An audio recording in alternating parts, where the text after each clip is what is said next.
Asyhadu an la ilaha illallah wa asyhadu anna Muhammadan abduhu wa rasuluh. Allahumma sholli ala Muhammad wa ala ali Muhammad, amma ba'du. Bapak dan Ibu, adik-adik, saudara-saudara, para remaja jamaah yang dimuliakan Allah dan yang saya hormati, bersyukur pada kesempatan sore hari ini kita bisa bertemu kembali dalam rangka thalabul ilmi, juga silaturahim. Mudah-mudahan pertemuan kita pada malam hari mendapat ridho dan barokah dari Allah Subhanahu wa Ta'ala. Amin. Sholawat dan salam semoga tak lupa senantiasa tercurahkan kepada Nabi besar kita Muhammad Sallallahu Alaihi Wasallam, dan mudah-mudahan kita kelak besok di akhirat mendapatkan syafaatnya. Amin. Bapak dan Ibu yang dimuliakan Allah, kalau kemarin kita bicara tentang akidah, maka sebenarnya hidup kita ini sebenarnya juga diikat. Akidah itu kemarin sudah saya sampaikan, mengikat. Berarti kalau kita ini hidup diikat oleh apa? Oleh agama. Jadi pengikatnya itu sebenarnya agama. Jadi kalau ada wa'tasimu bihablillahi jami'a wala tafarraqu, dan berpegang teguhlah kepada tali Allah. Lah ini, tali Allah itu apa? Ya agama itu. Sebenarnya umat Islam, orang-orang yang beriman ini ketika paham betul terhadap ilmu yang berkaitan dengan agama yang kita yakini ini, maka sebenarnya tidak akan terjadi bercerai-berai seperti yang disinyalir tadi. Karena pada dasarnya kita ini adalah bersaudara. Maka ketika kita mampu menjaga persaudaraan di antara seorang mukmin, antara mukmin satu dengan yang lainnya, maka Allah akan mendatangkan rahmat. Dalam surat Al-Hujurat itu kan juga ditegaskan seperti itu. Innamal mu'minuna ikhwatun fa aslihu baina akhawaikum wattaqullaha la'allakum turhamun. Nah ini.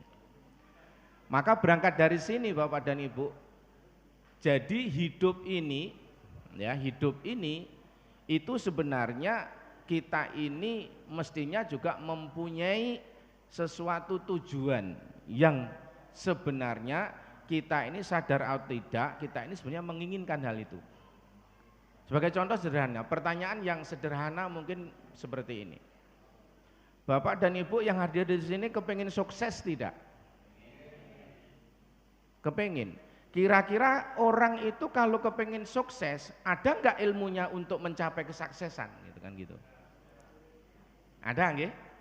Nah, pertanyaannya, kita yang hadir di sini kepengin suksesnya di dunia saja apa sampai kehidupan akhirat, kan gitu pertanyaannya. Nah, sampai di akhirat. Oke, pertanyaan berikutnya juga sederhana. Apakah kita ini hidup di dunia ini, yang hadir di sini juga kepengin bahagia? Kita ora pati tenanan le jawab. Kepengin bahagia ya, kita sama sepakat, kita kepengin bahagia. Nah, tentu pertanyaan yang sederhana, pertanyaan sederhana, lah kebahagiaan kita ini apa? Ingin bahagia berhenti di dunia, apakah juga ingin sampai besok kehidupan yang abadi, yaitu kehidupan akhirat? Kehidupan akhirat.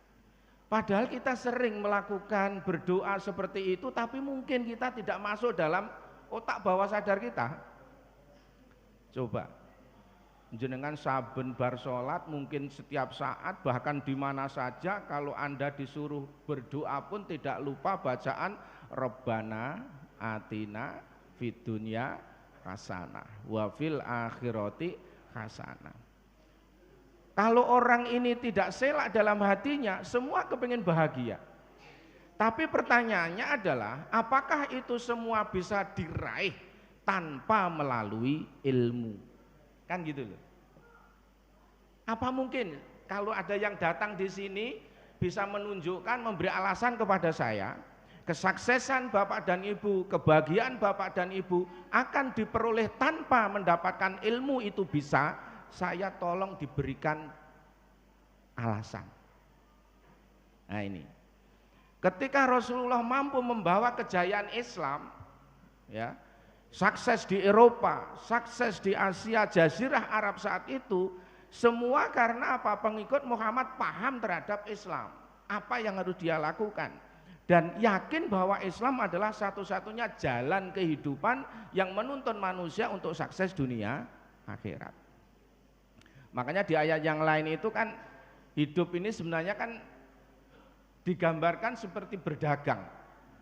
Nah kalau berdagang itu kadang-kadang untung, kadang-kadang rugi. Nah, orang kepengen beruntung itu mesti juga tahu ilmunya, caranya bagaimana dia bisa beruntung kan gitu. Coba nih di dalam Al-Quran itu kan juga dijelaskan ya, ya ayyuhalladzina amanu hal adullukum ala tijarah. Orang-orang yang beriman, maukah aku tunjukkan kepadamu tentang apa? Tijarah. Tijarah itu apa tuh? Dagangan tuh, nah, dagangan yang bisa menyelamatkan manusia dari siksa api neraka. Nah, kira-kira ini sebuah pertanyaan dari Allah untuk memberikan apa? Semangat. Kira-kira manusia ini kepengen nggak kalau dia itu selamat dari siksa api neraka? Kan begitu sebenarnya pertanyaan sederhananya. Maka akidah kita nanti akan menjawab, yakin nggak kalau kita nanti mengikuti jalan Allah ini kita akan selamat, kan begitu. Tapi sayangnya ketika manusia ingin dikasih jalan menuju keselamatan, kesuksesan hidup, tidak hanya di dunia saja tapi hingga di akhirat, banyak manusia juga tidak tertarik. Orang yang tertarik ngaji dengan orang yang tidak tertarik ngaji itu kira-kira prosentasenya sama-sama seorang muslim kira-kira akeh pundi. Padahal di ayat yang lain juga ngendiakan nggih, innama yakhsyallaha min ibadihil ulama. Sesungguhnya di antara hambaku yang paling takut, artinya orang yang paling dekat taat kepada Allah itu adalah orang-orang yang berilmu. Maka kita ini kalau kepingin terus bertambah keimanan dan ketakwaan kita, maka mau ndak mau sebenarnya kita ini disuruh tolabul ilmi. Kan sebenarnya sederhana sebenarnya. Cuma ketok sederhana neng abot dilakoni. Tapi pada satu sisi kalau kita bisa berpikir berpikir jernih,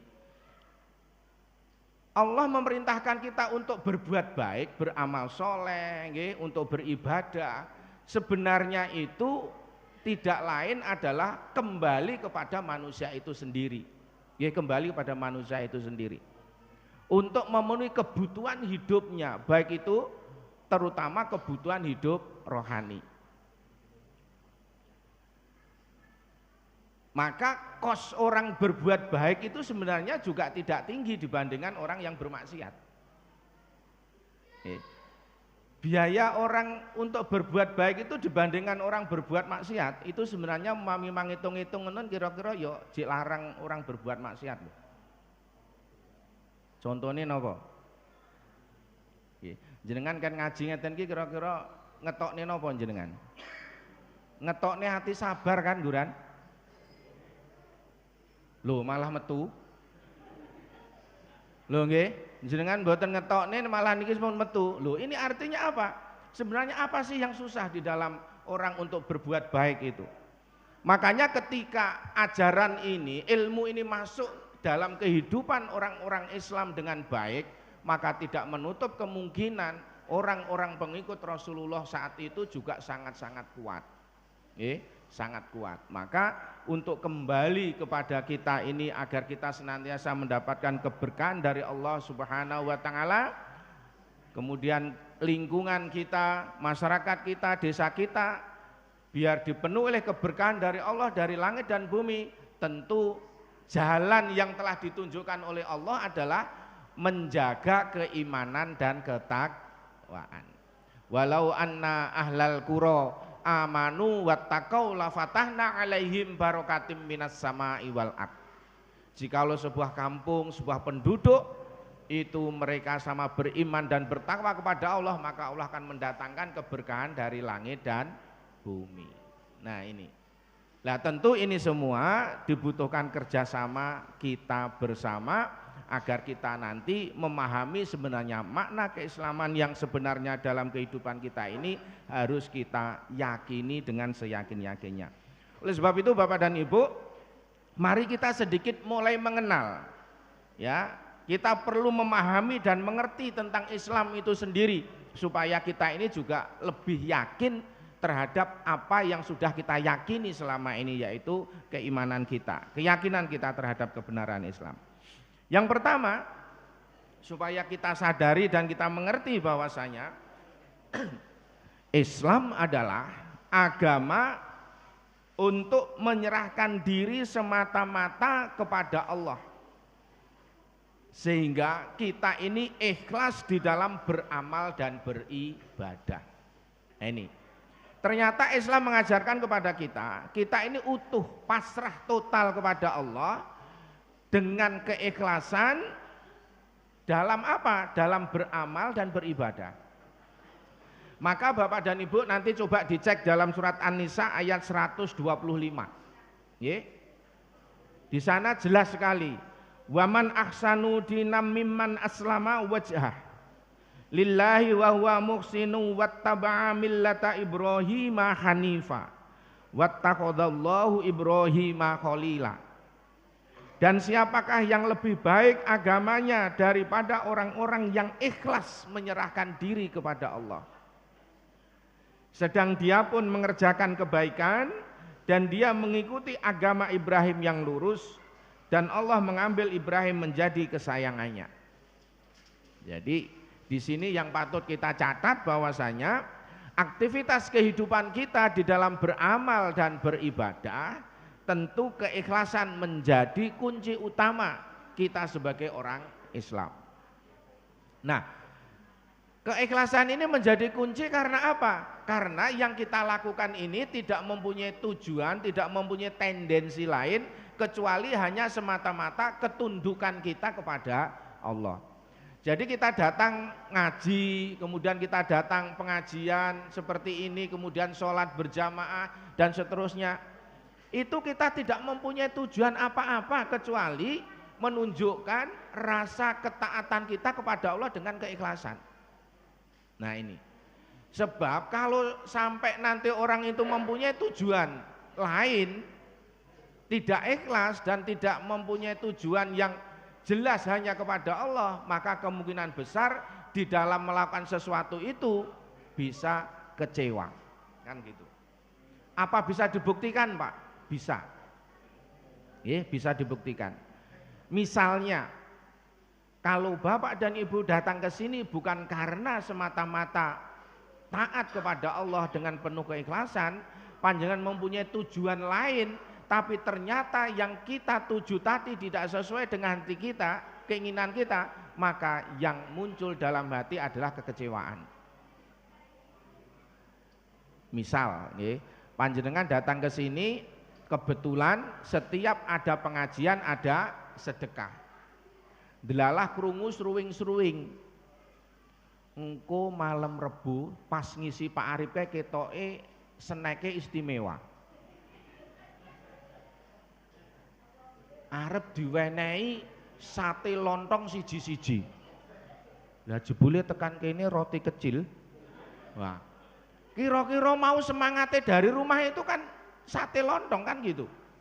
Nah, berarti yang kita lakukan tadi sudah motivasinya bukan lagi semata-mata karena Allah untuk mendapatkan ilmu yang bisa meningkatkan kehidupan kita dalam beragama, tapi karena ada tujuan yang sangat sederhana. Maka ketika itu tidak ada, maka apa yang muncul? Kecewa. Kecewa. Makanya ketika kita melakukan sesuatu supaya berlatih mengucapkan alhamdulillah, segala puji bagi Allah itu, kalau kita melakukan amal-amal tidak ada orang yang memuji, maka kita jangan kecewa. Kan gitu.